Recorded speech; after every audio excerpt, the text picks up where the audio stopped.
Saludos hermanos y hermanas.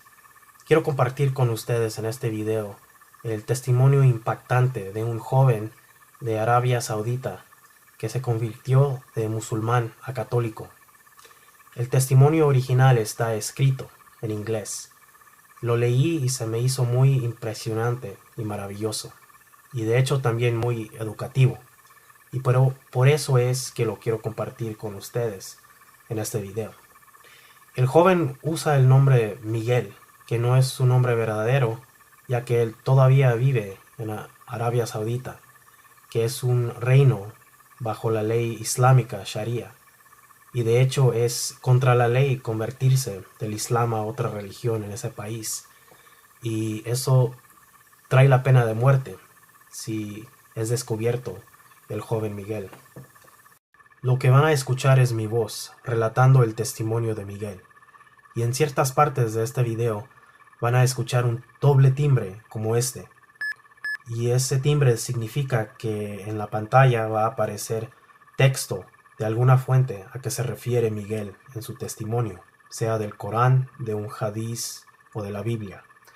Y lo que recomiendo es, si gustan, pueden poner el video en pause mientras leen lo que aparece en el texto. Entonces aquí les presento el testimonio maravilloso del joven Miguel de Arabia Saudita. Cuando consideré relatar mi testimonio, muchas cosas entraron a mi mente. ¿Debería relatarlo para compartir mi fe católica y cristiana con otras personas? ¿Debería incluir hechos que aprendí después, que ayudarán a otras personas a convertirse y ver la luz de la verdad y la oscuridad de las enseñanzas falsas? ¿Qué quiero cumplir en compartir mi conversión? Decidí relatar mi historia como la experimenté, sin agregarle nada. Claro, puedo compartir más razones por la falsedad del Islam o por la razón que el protestantismo no es para mí. Pero de esto no se trata mi conversión. Mi conversión era algo real que experimenté y creo que cada persona tiene su propia historia. Así es que no sería justo compartir mi historia como herramienta para la conversión, sino como razón para darle gracias y gloria al Todopoderoso. Mi niñez. Yo crecí en Arabia Saudita, en una familia musulmana suní liberal. Para mi familia la religión era una cosa secundaria y no muy importante. Claro, era parte de nuestra identidad, porque nuestra sociedad es muy conservadora y religiosa. Nunca declaramos que estábamos en contra del Islam o que nos considerábamos menos musulmanes que otras personas. No seguíamos las enseñanzas estrictamente, ni las aceptábamos como guía para nuestras vidas, y eso es lo que nos hacía distintos, y no como el resto de la sociedad de Arabia Saudita. Sin embargo, en la escuela era otra cosa totalmente, porque nuestro sistema académico se enfoca mucho en la religión. Desde una edad muy joven, estudiamos el Corán, o la palabra islámica de Dios, el Tajwid, o la teología islámica, Fiqh, o las leyes islámicas, Hadith, o los dichos de Mahoma, Tafsir, o comentarios sobre el Corán, y la historia islámica. Todas estas materias hicieron un impacto muy profundo sobre los jóvenes estudiantes sauditas y los formó para ser más religiosos y más leales a su fe, la fe islámica suní salfí, y en oposición a otras religiones e ideas como el chiismo, el cristianismo, el secularismo, el ateísmo y el liberalismo. Como resultado, muchos sauditas jamás consideran estudiar diferentes opiniones del mundo y se quedarán con lo que se les enseñó. Creo que es apropiado llamarle adoctrinamiento o lavada de cerebro desde una edad muy joven. Me enseñaron muchas cosas en la escuela sobre el cristianismo que por muchos años impidió que viera la verdad del mensaje cristiano. Primeramente, se me enseñó que la Biblia está corrompida y que la verdadera Biblia contenía el nombre de Ahmed, que es otro nombre de Mahoma, y que los cristianos y judíos corrompieron la Biblia porque querían ocultar la verdad. En segundo lugar, se me enseñó que Jesús no es el Hijo de Dios. Nos enseñaron que los cristianos amaban a Jesús tanto que lo hicieron otro Dios con Alá, que es el nombre árabe para Dios, y que en realidad él solo era un profeta y el Mesías. Le decíamos Mesías sin saber realmente el significado de la palabra. En tercer lugar, se me enseñó que Jesús no murió en la cruz y que Dios causó que otra persona tomara su lugar en la cruz, ya que Dios jamás permitiría que uno de sus profetas sufriera ese tipo de humillación. Por consecuencia, los cristianos adoran a la otra persona que murió en la cruz. En cuarto lugar, los cristianos adoran a tres dioses, según el Corán, que vienen siendo Alá, Jesús y María. Finalmente, se me enseñó que el cristianismo es una religión falsa y que todos los cristianos son infieles con quien, según Mahoma, no debería tener relaciones. Sabía toda esta información desde antes de la edad de 10 años. De hecho, intenté convertir a nuestra sirvienta filipina a la única religión verdadera, según yo, a esa edad tan joven. Dios y la religión. Siempre creía en Dios. Lo conocía en mi corazón. Cuando pasaba por tiempos difíciles con mis padres, iba a mi cuarto y empezaba a llorarle y a hacerle muchas preguntas. Dios se hizo mi amigo, quien era muy bueno para escucharme. Sin embargo, no practicaba el Islam estrictamente. No rezaba las 5 oraciones que para mí solo eran un ritual que no sentía en mi corazón. Mi familia no me lo exigía mucho. Ellos me decían que rezara sin forzarme y sin golpearme, algo que el Islam requiere que uno haga con sus hijos. Cuando tenía 11 años empecé a ser más religioso. Jesús tuvo mucho que ver con esto. Empezó cuando escuché un sermón largo de un jeque o imán árabe famoso que se llama Dr. Tariq al-Suwaidan. Él habló sobre las señales del fin del mundo y la segunda venida de Jesús. Los musulmanes también creen en la segunda venida de Jesús y sobre qué tan cerca estamos al fin. Dijo que cuando Jesús regrese, matará a todos los cerdos y quebrará la cruz y reinará sobre el mundo islámico por 7 años después de que mate al Mesías falso o el Anticristo. Lo que me controlaba en ese entonces era el temor de morir e ir al infierno, porque no estaba rezando las 5 oraciones. Según el Islam, el que no reza las 5 oraciones diarias es un apóstata. Entonces empecé a rezar desde ese entonces y terminé esta experiencia religiosa con una oración a Dios en cual le pedí que cuando Jesús regresara me dejara ser parte de su ejército, y creo que Dios me contestó esta oración muchos años después. Después de escuchar ese sermón, el Islam dominó mis pensamientos. Quería complacer a Dios haciendo lo que Él quería de mí. Soñaba que el Islam conquistaría el mundo y que la gloria del califato islámico pronto sería restablecido. En el occidente estas palabras quizás se consideran severas, pero en el Medio Oriente la mayoría de los musulmanes tienen esperanzas similares. De hecho, los medios y la cultura nos dice que más Islam significa más gloria. Los jeques islámicos nos animaban a soñar que Roma pronto caería bajo el Islam, como Constantinopla fue conquistada hace siglos. Mis experiencias con el Islam radical disminuyó y cambió hacia el otro lado por 2 razones principales. Primeramente, los yihadistas empezaron a atacar a personas occidentales en mi propia ciudad, causando explosiones y atacando a la policía saudita. Antes de ese tiempo no tenía problema alguno con el yihad o la guerra santa. De hecho, Al-Qaradawi, el jeque más influyente en el mundo islámico, hizo una fatwa dándoles permiso a los musulmanes que lleven a cabo ataques suicidas. Las escuelas sauditas nos enseñaban que el yihad es una cosa buena, pero el asesinato de musulmanes inocentes o atacar a fuerzas musulmanes o a infieles que viven y trabajan en nuestro país Esto era una cosa nueva que no podía entender ni aceptar. La segunda razón fue cuando viajé a Alemania por vacación. Después de haber terminado mis oraciones en una mezquita, un jeque tunecino se me acercó y preguntó: ¿qué te trajo a Alemania? Le contesté: vine de turista. Entonces él respondió enojado: este no es un buen lugar para turismo. Esta es una tierra de infieles y de sensualidad. Y preguntó: ¿a poco hay alguna persona en el mundo que dejaría a la tierra santa del Islam, o sea, Arabia Saudita, para venir a la tierra de infieles? Le hice una pregunta similar, preguntándole por qué es que él dejó a un país musulmán como Túnez para venir a un país malo como Alemania. Me contestó que él fue a Alemania para estudiar porque el gobierno alemán le dio una beca. Después de la conversación sabía que no podía considerar a esas personas ejemplo de la vida del Islam.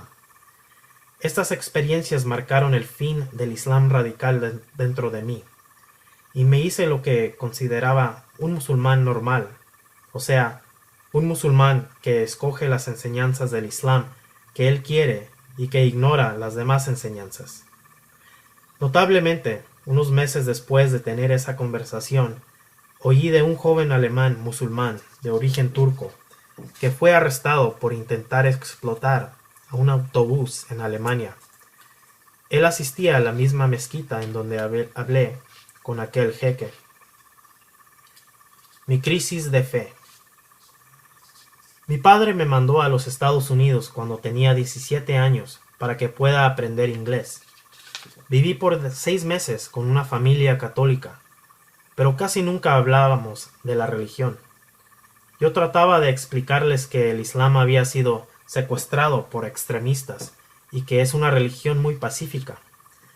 En una ocasión me invitaron a ir a una iglesia, pero no fui porque creía que el cristianismo era una religión falsa, así es que ¿para qué ir con ellos?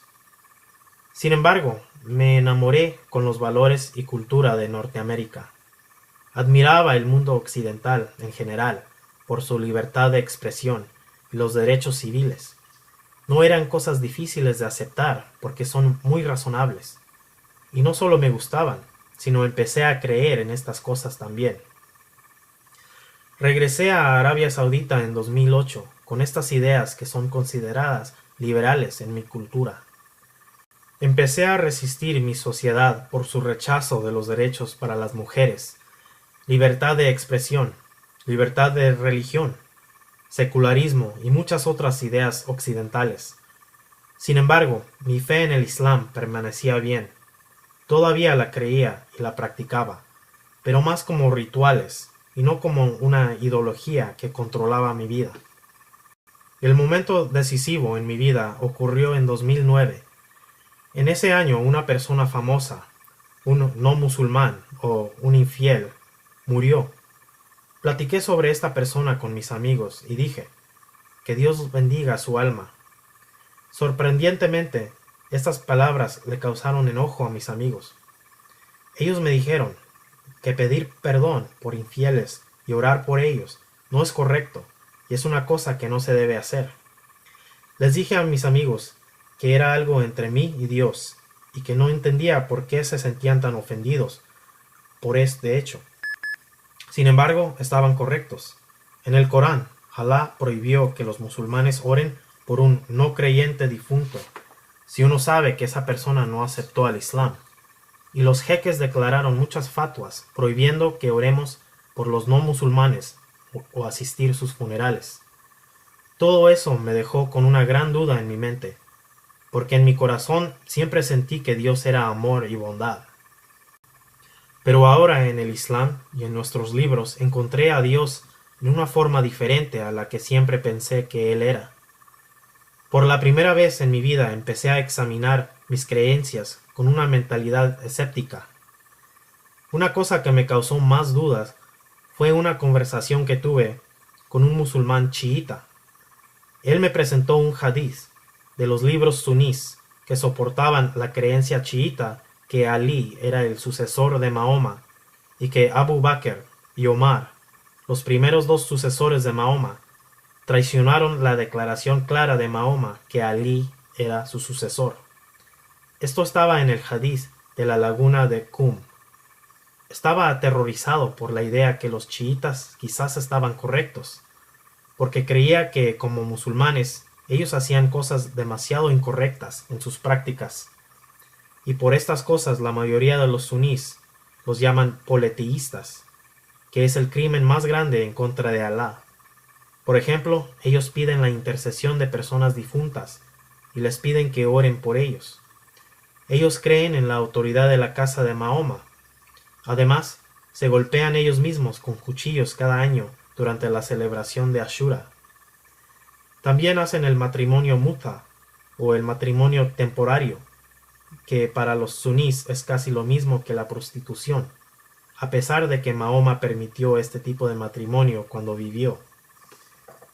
Por estas razones no podía creer que una religión así era la religión verdadera, porque sus prácticas contradicen la autoridad auténtica, porque oran por la intercesión de otras personas aparte de Alá, y nosotros los sunís solamente le oramos a Alá. Algo interesante es que existe un hadiz suní auténtico que habla de un hombre ciego que le oró a Dios por medio de la intercesión de Mahoma. Y muchos líderes de los sunís y los sufís usan este hadiz como prueba que la intercesión de personas santas es válida. Sin embargo, los sunís salfís tratan de ignorar esa enseñanza. Otro hecho que me llamó la atención era algo del libro de Bukhari, que es el libro suní más importante después del Corán. El libro fue escrito 260 años después de la muerte de Mahoma, y la mayoría de los musulmanes tratan de defenderlo, diciendo que el Bukhari tiene miles de dichos de Mahoma que son comprobados por un linaje de personas hasta el tiempo de Mahoma. Sin embargo, uno puede cuestionar la fiabilidad de los sahabas de Mahoma, o sea, los compañeros de Mahoma, porque ellos peleaban entre sí mismos con hadices antes de pelear con armas. Empecé a preguntarme, ¿cómo es que personas que nos dicen que son ejemplos para nosotros y que vieron al profeta en persona y vivieron con él, pueden matar a sus hermanos musulmanes y maldecirse entre ellos mismos? ¿Quién nos puede asegurar que ellos no mintieron y que no inventaron su santidad, ya que se mataron entre ellos mismos? Por ejemplo, la esposa de Mahoma, Aisha, peleó en contra del primo de Mahoma, Alí, quien era el líder de la mitad del mundo islámico en ese entonces, y los sahabas Muawiyah también pelearon en contra de Alí. Y los jeques musulmanes nos enseñaron que los dos eran buenas personas y que sus palabras son auténticas porque ellos vieron al profeta. Además, Abu Huraira, quien pasó 3 años en la presencia del profeta, narró aproximadamente 5,000 hadices, que son más que los de los que vivieron con el profeta por todas sus vidas. Examinando al Islam de esta manera, mis creencias empezaron a deshacerse. Descubrí que los cristianos adoran a un solo Dios. Mientras buscaba la verdad del Islam, otra opción que no había considerado se me empezó a hacer más atrayente. De repente empecé a buscar el nombre de Jesucristo. Jamás quise investigar el cristianismo porque siempre creí que era una religión politeísta y corrompida. No sé qué es lo que me causó buscarlo en ese entonces, pero creo que el Espíritu Santo me hizo buscar a Jesús. Vi videos y testimonios en YouTube de musulmanes que aceptaron a Cristo como su Señor y Salvador personal. Cada historia se relataba de estas maneras. Cristo se me apareció en un sueño, o Cristo se me comprobó en una visión, y Jesús pagó todo por mí en la cruz, y por eso me hice cristiano. Para mí, en ese entonces, los videos eran tonterías. Pensé que eran propaganda americana de Hollywood, con el propósito de hacernos cristianos a los musulmanes. Sin embargo, un video se grabó en mi mente. El video era de un pastor que decía: Dios dejó su gloria celestial y tomó la forma de carne humana en la persona de Jesús y murió en la cruz para salvarte a ti con su sangre. Para mí, este mensaje era algo nuevo. Era la primera vez que escuché de la encarnación. Siempre pensé que Cristo había sido hecho Dios por los cristianos, pero viendo a Dios convertirse a un hombre era un punto de vista nuevo. El concepto cristiano de un solo Dios me escandalizó, porque yo pensaba que los cristianos adoraban a 3 dioses. Quería saber más sobre Jesús. En el Islam nos enseñaron sobre Adán, Noé, Moisés, Mahoma y otros profetas, pero nunca nos dijeron la historia de Jesús. Solamente nos decían quién no era Jesús. Pensé que la mejor manera de aprender más sobre su vida era por ver una película. Vi la primera hora de Jesús de Nazaret, pero no terminé de verla porque mis padres habían entrado a mi cuarto y no quería que supieran que estaba viendo una película cristiana. Estaba planeando viajar a los Estados Unidos de nuevo, así es que le pedí a Dios en mi corazón que me permitiera viajar a los Estados Unidos para que pudiera buscarlo a Él libremente.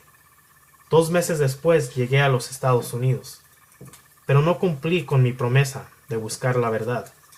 Llegué a los Estados Unidos y me la pasé perdiendo el tiempo con mis amigos, festejando y saliendo a centros nocturnos en las noches. Caí en todo tipo de pecado.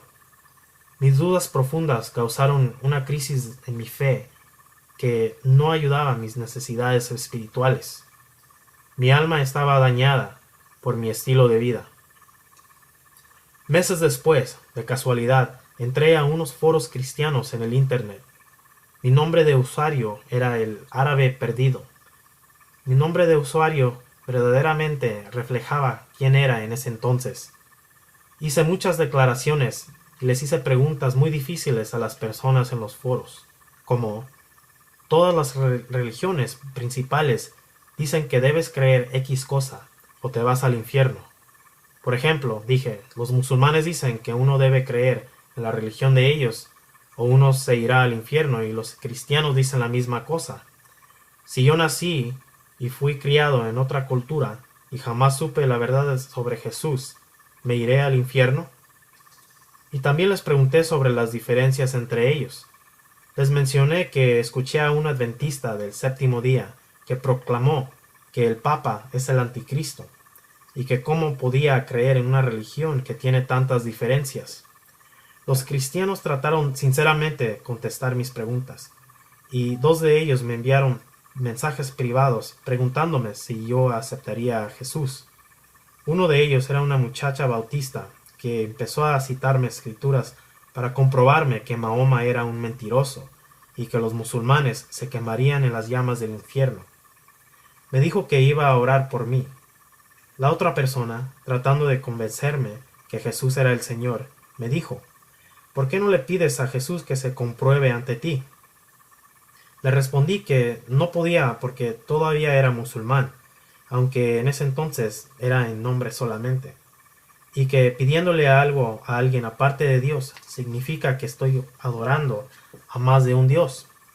Así es que se me hizo temeroso retar a Dios, como en ese entonces no tenía ninguna prueba que el Islam no era de Dios. Entonces esa persona me preguntó si quería pedirle a Dios que me comprobara que Jesús es su hijo, y le dije que ese tipo de oración estaba bien conmigo. Le pedí a Dios y le dije que estaba perdido, y si Jesús es su hijo, que me lo comprobara. Desde que recé esa oración, experimenté un amor muy profundo por Cristo. No creo que las palabras puedan expresar lo que quiero decir con eso, pero desde ese entonces Jesús empezó a tomar control sobre mi mente. No podía quitarlo de mis pensamientos, pero no quería que esa sensación tomara control de mí. Me dije, aunque me siento de esta manera por Cristo, no significa que me voy a hacer cristiano. No quería ser como las personas que había visto en esos videos de YouTube, de quien me reí y a quien acusé de ser fraudes. Quería más razones aparte de una sensación. No se me ocurrió leer la Biblia, pero sí creía que entendía el mensaje cristiano por haber visto ciertos sitios del Internet. Estoy de acuerdo con el mensaje del Evangelio.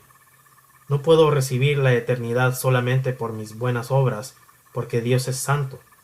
Yo no puedo estar frente a Él y decirle que merezco el cielo.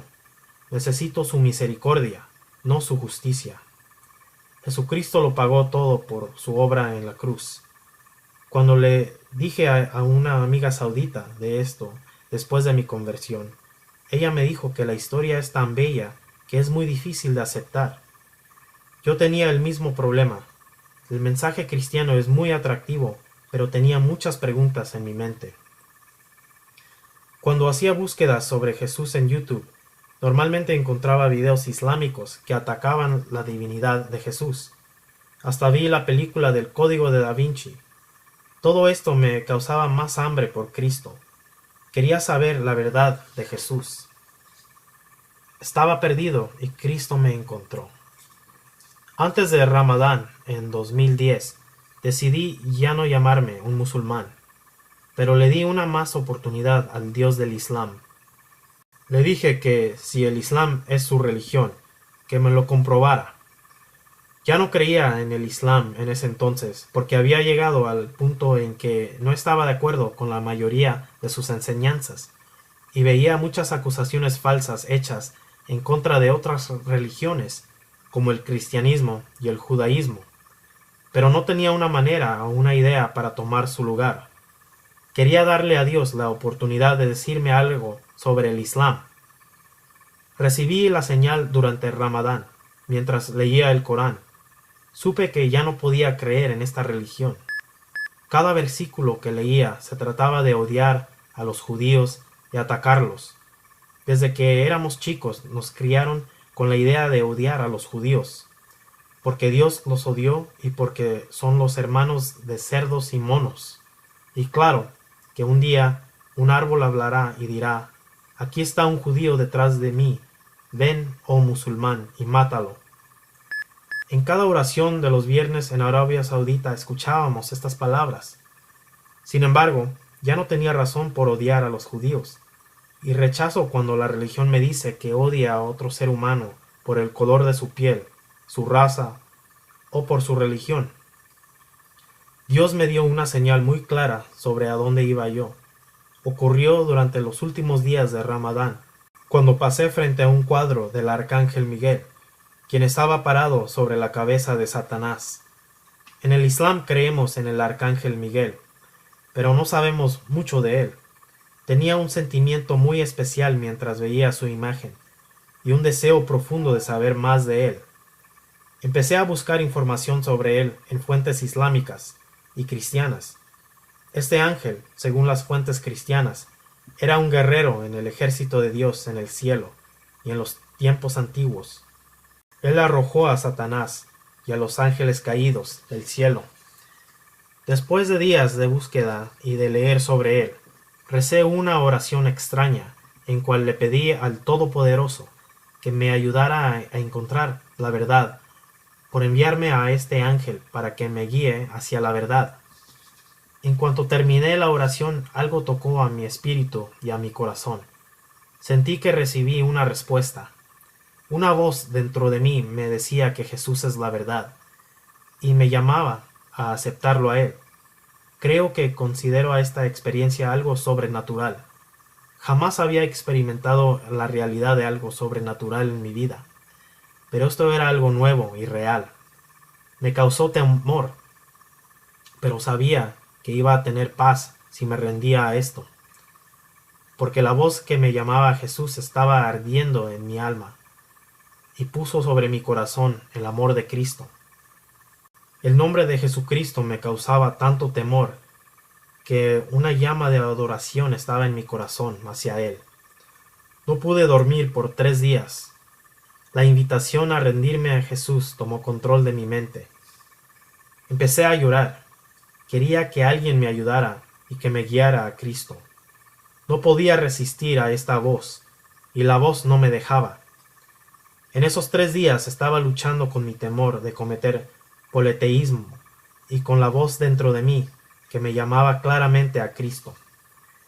Esta lucha interna era una batalla real entre el Islam y los 21 años de mi vida y Cristo. Encontré un himno católico llamado Ángel de la guarda de los cielos, tan brillante. La canté en lágrimas, sabiendo que iba hacia un futuro desconocido. Sentí la presencia de Dios más durante los próximos 2 días. Sabía que era Él quien me llamaba a Él. Sí, Jesús es Dios, y el mismo Rey de Reyes me llamó a Él. Ese pensamiento me dejó sin palabras. Me arrodillé en el tercer día y recé la oración más herética de todas las edades. Pero era una oración muy sincera. Le dije algo como: Jesús, no sé si debo orarte a ti, o al Padre, o al Espíritu Santo. Temo orarte a ti y causarle ofensa al Padre Dios, porque lo estoy olvidando, y temo ofender al Espíritu Santo. En realidad no entiendo cómo funciona la Trinidad, pero sé que eres real y que eres mi Dios, y te acepto como mi Señor y Salvador personal. No sé qué me va a pasar, pero Jesús, cuídame. Confío en ti. Amén. Después de esa oración me fui a dormir. Desperté el próximo día y sabía que era diferente. Ahora era cristiano, aunque no sabía completamente qué significaba. Cuando acepté a Jesús, no quería cambiar mi estilo de vida, ni hacer algún compromiso. Solo quería seguir con mi vida. El único cambio sería que acepté a Jesús como un ser divino. Sin embargo, Dios tenía otro plan para mí. El siguiente día, después de mi conversión, envié un mensaje privado a un usuario de YouTube, dándole gracias por un video sobre Jesús. Este usuario vio que en mi país indicado era Arabia Saudita, y me preguntó si era cristiano. Le dije que sí y que me había convertido el día antes. Me preguntó si había leído el Evangelio, y mi respuesta era que no. Entonces me pidió mi domicilio y me envió el Nuevo Testamento. Leí el Evangelio de Juan, que era impactante. El Corán requiere comentario para todo versículo, para que se entienda, pero el Evangelio era muy claro y fácil de leer. Paré cuando leí estas palabras. Pero a todos que lo recibieron, que creen en su nombre, a ellos les dio el derecho de ser hijos de Dios. Empecé a llorar. Esto era el mejor regalo que jamás había recibido. Ahora podía llamar a Dios Padre y podía ser su hijo. Era la primera vez que podía tener esta relación con Dios. Era algo nuevo y revolucionario, porque el Islam nos enseñó que solamente era un esclavo de Dios. Pero las enseñanzas cristianas eran lo que buscaba. Cristo no llevó a cabo el yihad, ni ordenó a sus seguidores que mataran a otras personas, ni nos dijo que odiemos a otras personas. Al contrario, nos enseñó a amar a nuestros enemigos y a orar por ellos. Nos pidió que seamos puros de corazón y luchar en contra del pecado. Perdonó también a los que lo crucificaron. Cuando recé sentía el Espíritu Santo en mi corazón, y en muchas ocasiones lloraba por la alegría y el amor que sentía por Dios. Por medio de Jesús empecé a conocer a Dios. Este era el Dios que conocía de niño, el Dios del corazón, no el Dios del Corán. ¿Y ahora qué sigue? 2 días después de mi conversión visité a un sitio cristiano en el internet. En el foro hice muchas preguntas y le envié un mensaje a aquella muchacha bautista. Le di gracias por sus oraciones y le dejé saber que Dios había contestado a esas oraciones. Le pregunté que ahora qué seguía. Me dijo que el bautismo era el siguiente paso. Sin embargo, me dio un consejo que cambiaría mi vida todavía más. Me aconsejó que fuera a una iglesia, como a una iglesia bautista o a una iglesia no denominacional, a una iglesia bíblica o a cualquier otra iglesia protestante. Pero me advirtió que no fuera a 3 grupos específicos: los mormones, los testigos de Jehová y los católicos. Pensaba que estos no podían ser cristianos. El catolicismo era la cara del cristianismo por 2000 años. Sin embargo, mi opinión del catolicismo era negativo, porque los católicos creen que el Papa es el vicario de Cristo, y porque usan estatuas y les piden intercesión a los santos. Había estado en contra de todas estas cosas por toda mi vida. Sabía que Martín Lutero creó la Iglesia protestante cuando declaró que solamente la Biblia era la fuente de la doctrina cristiana. ¿Pero acaso los primeros cristianos creían lo que enseñaba Lutero? Tenía muchas preguntas y sabía que no sería justo si iba a una iglesia protestante, sino investigar la Iglesia católica y la Iglesia ortodoxa debido a la influencia de mi origen islámico, especialmente por mi falta de conocimiento de la historia de la Iglesia. Ignoré los consejos de la muchacha bautista por un tiempo y me enfoqué durante el próximo mes en leer la Biblia y en crecer en mi fe. Pero el asunto de la Iglesia verdadera pronto surgiría de nuevo. Otra vez visité el Internet, el sitio de Paltalk, que es un programa de chat con voz, en donde habían muchos cristianos árabes que se reunían para leer la Biblia, o para hablar de la fe y para debatir con musulmanes. Descubrí que no estaba solo, que hay muchos que se han convertido. Me quedé asombrado de las obras de Dios. Allí aprendí mucho sobre mi fe cristiana. Durante ese tiempo sentí una gran alegría por Jesús, que hasta dejé a mis amigos sauditas y no respondía a sus llamadas para ir a centros nocturnos. Tendría más alegría con Jesús que en salir con mis amigos sauditas. Además, mis amigos presentaban un camino directo hacia el pecado, y en ese entonces empecé a odiar el pecado. En Paltalk también aprendí más sobre la falsedad de la religión islámica, que es una religión anticristo, y que Jesús llevó a cabo profecías del Antiguo Testamento. Sin embargo, encontré algunas creencias entre cristianos que eran contradictorias. Por ejemplo, una muchacha, quien después averigüé era calvinista, me causó temor porque me decía que no era cristiano si no lo declaraba enfrente de todo el mundo. Sabía que si hice eso podría perder mi futuro, mi familia y quizás mi vida.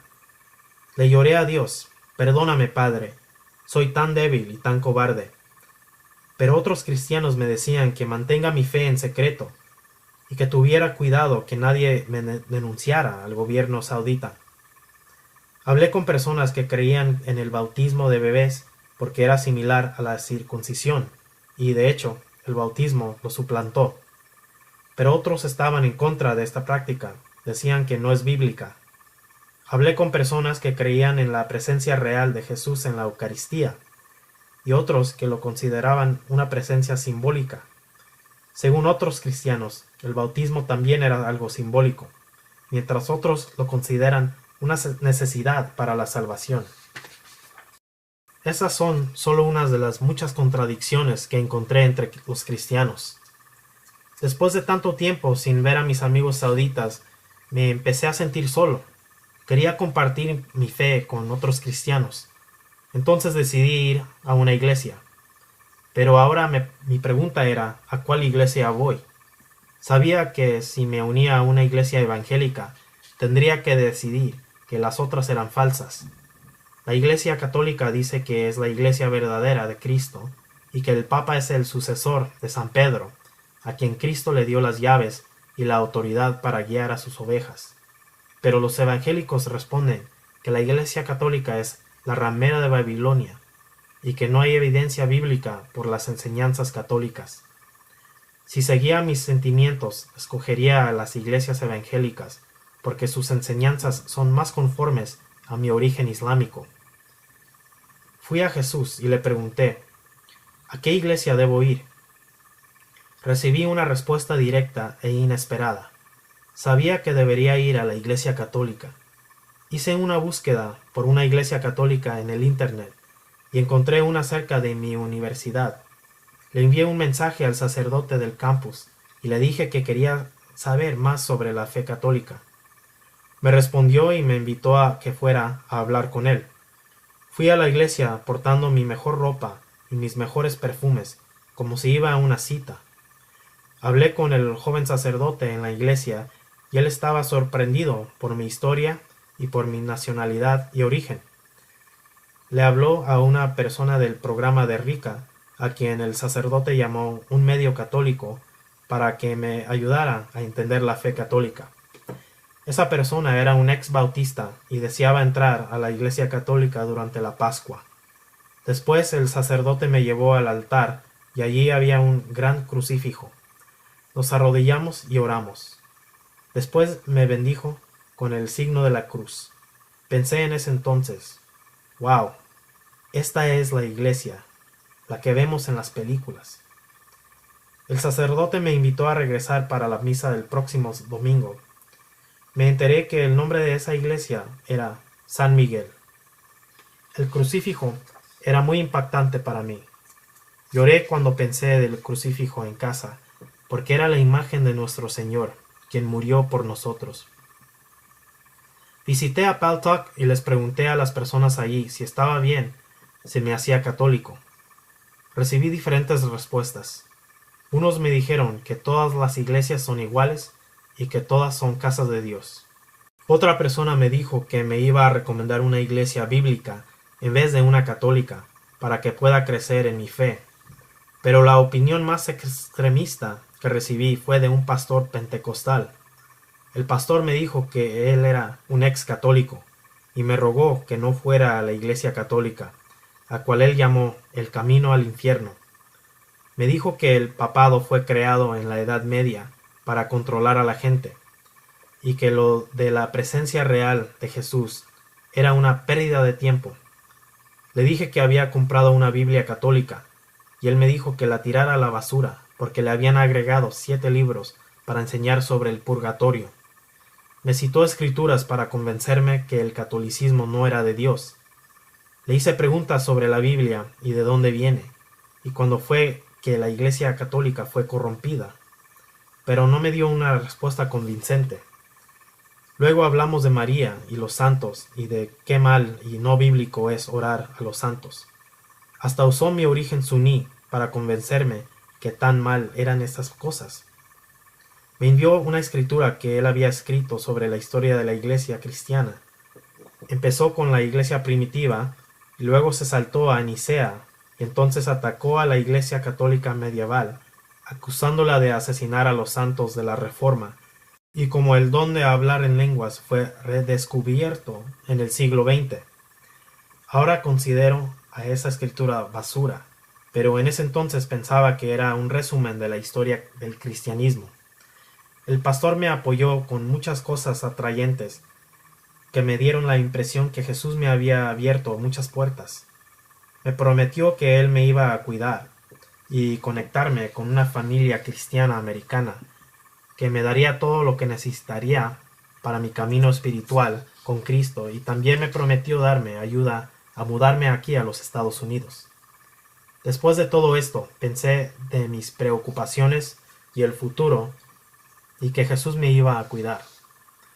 Pero tenía la impresión que el catolicismo era una secta pagana y satánica. Sin embargo, días después empecé a tener más dudas y preguntas. Si el catolicismo era tan malo, ¿por qué es que el Papa y los 1 billón de católicos no lo sabían? ¿Por qué es que creen lo que creen y continúan a creerlo? Escuché muchas protestas hacia la fe católica, pero no dejaba que el catolicismo se explicara. Simplemente porque este pastor dijo que me iba a guiar, no significaba que debería aceptarlo e ignorar al catolicismo. Quería buscar la verdad, no a placeres. Fui a hablar con la persona de Rica y le hice muchas preguntas. Él dijo que entendía mis dudas porque él antes era protestante. Él no condenó ni atacó a su religión previa. De hecho, me dijo que era un buen lugar para empezar, pero que la Iglesia Católica tiene la plenitud de la verdad. Me dio un libro escrito por Patrick Madrid llamado ¿En dónde se encuentra esto en la Biblia? Después de leerlo, llegué a la conclusión que los católicos tienen respuestas para todas las protestas. Decidí tomar mi tiempo para estudiar la fe católica y las protestas de los protestantes y decidir por mí mismo. No podía dejar que pastores y sacerdotes me quitaran la alegría de Cristo.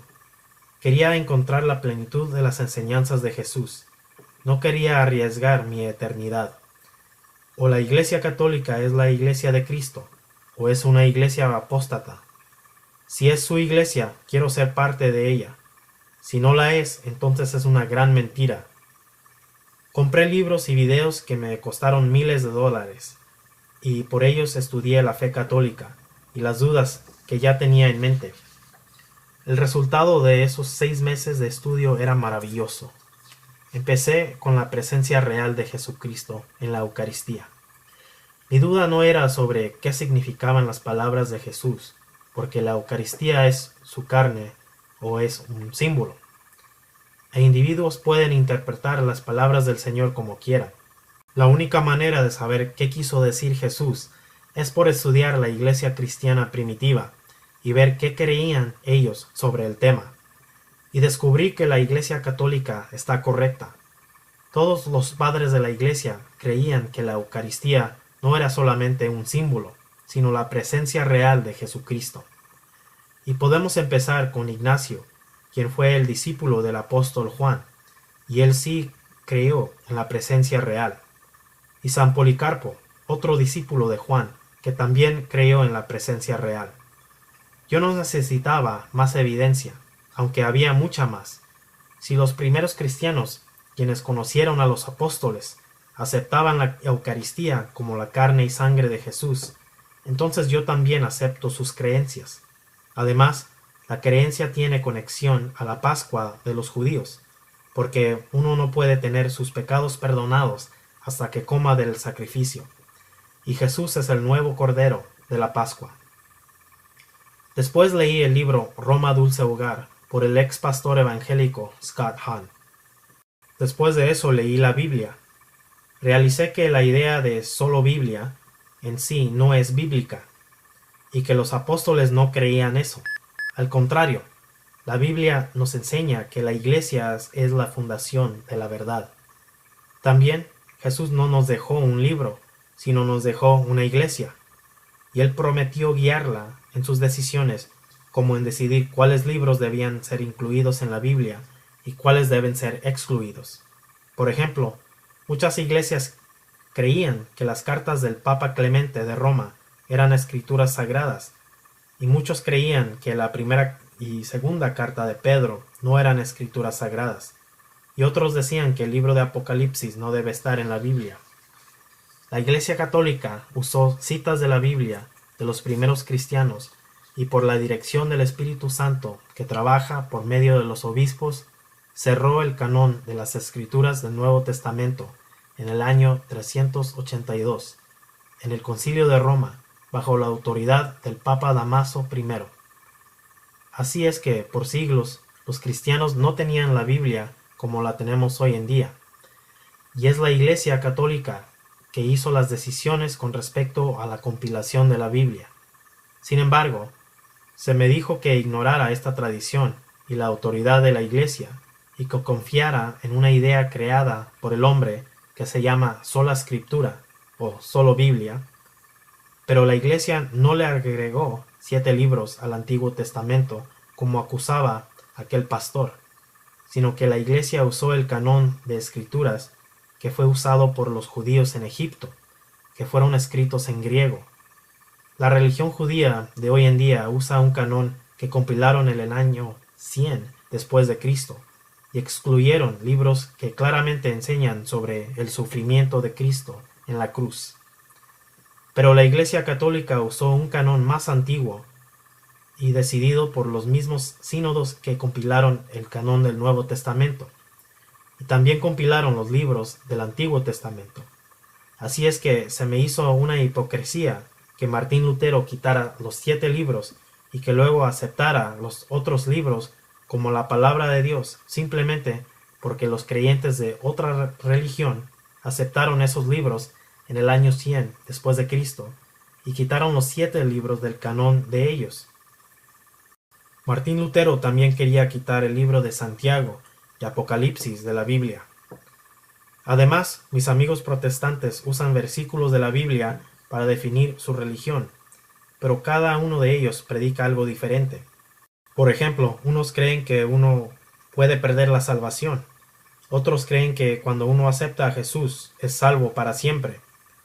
Unos protestantes creen en el rapto y construyen teorías enteras basadas en esa creencia. Los que creen en eso no tienen ninguna duda de los orígenes bíblicos del rapto. Sin embargo, otros protestantes niegan que tal cosa sea cierta. Estos reconocen que el rapto no es algo que se enseñó en la iglesia primitiva, ni por Jesús, ni por los apóstoles, y que la Biblia no dice nada al respecto. Antes mucha gente me decía que la Biblia dice esto o lo otro, pero ahora sé que mucho es la interpretación humana de la Biblia, pero no lo que la Biblia dice verdaderamente. De hecho, la interpretación personal de la Biblia ha causado que mucha gente siga en el error y muchas denominaciones y religiones nuevas empezaron por eso. La Biblia es la palabra de Dios, pero la Biblia nos dirige claramente hacia la iglesia. La gente fue bautizada y recibieron al Espíritu Santo por medio de los apóstoles, quienes pusieron sus manos sobre ellos. Otros, como Simón el Mago, querían tener esa autoridad y Pedro lo regañó. Así es que está claro que los apóstoles no son como cada uno de nosotros, como ellos mismos eligieron a Matías para que tomara el lugar de Judas. Si algunos quieren negar la sucesión apostólica, entonces se deben preguntar por qué es que los apóstoles eligieron nuevos apóstoles, si cada persona es su propio obispo y papa. También se ve una iglesia jerárquica en el primer siglo y Pedro fue asignado por el buen pastor Jesús para que sea pastor de sus ovejas. Se ve que hubo un concilio que hizo declaraciones sobre asuntos de la fe, como la abolición de la práctica de la circuncisión. Cuando había un desacuerdo, tenían una manera de resolver el problema, por medio de un concilio. Pero uno no se iba a empezar una iglesia nueva cuando tenían un desacuerdo. Es una sola fe verdadera y el Espíritu Santo les mostraba la verdad. Está claro que la iglesia usaba la autoridad de atar y desatar. El papel del obispo de Roma en la iglesia primitiva está claro también. El pastor protestante me había dicho que el papado era una invención que vino después, en la Edad Media, pero vemos que Clemente de Roma habló en el primer siglo de la autoridad que se le otorgó por los apóstoles. Él le escribió a la iglesia de Corinto, que no estaba geográficamente en el territorio de Roma, y les dijo que terminaran su rebelión en contra del obispo. En el segundo siglo el Papa Víctor les escribió a los obispos del este, advirtiéndoles que serían excomulgados si no se ponían de acuerdo con las fechas para la Pascua. Nadie cuestionaba que el Papa tenía la autoridad para hacer algo así. San Ireneo, quien aprendió de Policarpo, dijo que cada iglesia tiene que estar de acuerdo con la iglesia de Roma, porque los apóstoles Pedro y Pablo la establecieron y contiene las enseñanzas antiguas de los apóstoles. Toda esta evidencia es de los primeros 2 siglos, pero unos me han dicho que el primado del obispo de Roma era una invención que vino después. Mi opinión de la iglesia empezó a cambiar, y no solo tenía que usar la Biblia para comprobar sus enseñanzas, sino que podía confiar en el Espíritu Santo, quien ha guiado a la iglesia por 2000 años. Pero la intercesión de santos y la doctrina mariana eran muy difíciles de aceptar al principio, porque no me gustaba la idea de decir oraciones a otros aparte de Dios. Claro, estaba muy influido por mi origen islámico, que está en contra de prácticas como estas. Sin embargo, como cristiano, no podía dejar que el Islam dirigiera cómo debía ver las cosas. Muchos musulmanes que se convierten al cristianismo deciden no unirse a la Iglesia católica, o ortodoxa, o anglicana, porque dejan que el Islam los guíe hacia sectas del cristianismo que dicen ser sencillas y simples, como el Islam. Pero yo decidí que debo aceptar la verdad así como es, si no estaría siendo selectivo, escogiendo solo lo que me gustaba. De pronto realicé que como todos estamos vivos en Cristo y somos parte de su cuerpo, Le puedo pedir a los santos y a María que recen por mí, así como lo pidiera a cualquier persona aquí en la tierra que rece por mí.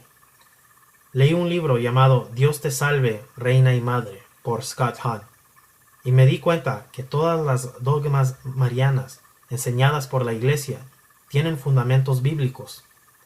Descubrí todavía más sobre el papel de María en la Biblia, por medio de la dirección de la Iglesia y su tradición, que me causaron tener más respeto por la Iglesia Católica, por enseñar la plenitud de la verdad, y no solo parte de la verdad, como lo hacen otras iglesias. En el principio tenía inquietudes hacia María, pero después de rezar el Evangelio con ella, por medio del rosario, empecé a amar a mi madre, y ella siempre me dirigía a su Hijo. Jesús nos dio a su madre cuando estaba en la cruz, y mostrando honor y respeto por nuestra madre, no es algo que debemos temer. Después de esta larga búsqueda e investigación de las dogmas y enseñanzas católicas, llegué a la conclusión que había encontrado a la Iglesia de Cristo. Esto no significa que no considero a protestantes como individuos, mis hermanos y hermanas en Cristo. De hecho, la mayoría son personas muy santas y podemos aprender mucho de ellos. Sin embargo, sin la autoridad de la Iglesia, el protestantismo seguirá produciendo muchos errores y religiones y doctrinas falsas que causarán más confusión en el mundo cristiano. Como muchos otros cristianos nuevos, yo sufrí confusión por estas diferencias sobre en dónde se encuentra la verdad dentro del cristianismo. Otra cosa buena que surgió de esto es que mi fe cristiana fue confirmada. Descubrí que los evangelios de veras vienen del tiempo de los apóstoles de Cristo y que no fueron corrompidos como los musulmanes dicen. Cosas como el Código de Da Vinci no son nada más que historias falsas, y esto está claro para cualquiera que ha estudiado la historia de la Iglesia. Cristo ha sido Dios desde el principio, y los primeros cristianos lo veían así. La idea que la Iglesia inventó la creencia que Cristo es Dios en el año 325 es erróneo, porque tenemos muchas escrituras que hablan de la divinidad de Cristo desde el principio. Empecé a saber la razón por cual otros evangelios, como el de los gnósticos y los de la infancia, son falsos y fabricaciones, y por qué no fueron incorporados en el canon del Nuevo Testamento. Y el entender esto me ayudó a entender más las razones por cuales el Islam es falso, ya que el Islam copió muchas cosas y proclamó que eran de Dios, pero esas historias fueron tomadas de los libros fabricados como el Evangelio de la Infancia. Por ejemplo, hay una historia mencionada en el Corán que dice que Jesús creó un pájaro vivo de un pedazo de barro, pero esta historia fue tomada del Evangelio de la Infancia de Tomás, que viene del tercer siglo. Hay muchas cosas en la tradición de la Iglesia que destruyen el fundamento de la religión islámica. Así es que creo que era la voluntad de Dios que yo experimenté todo esto para que mi fe pudiera ser confirmada y para ayudarme a presentar mi testimonio a los musulmanes. Mis padres sabían de mi conversión después de que me visitaron en los Estados Unidos. Mi padre me dijo que debía regresar al Islam, o si no, ya no sería su hijo. También me dijo que ya no pagaría por mis estudios en la universidad. Le dije que no dejaría a Jesús. Entonces me corrió de mi casa. Sentí alegría que era perseguido por Cristo en ese momento, pero a la vez estaba muy triste por la incertidumbre sobre lo que me iba a pasar.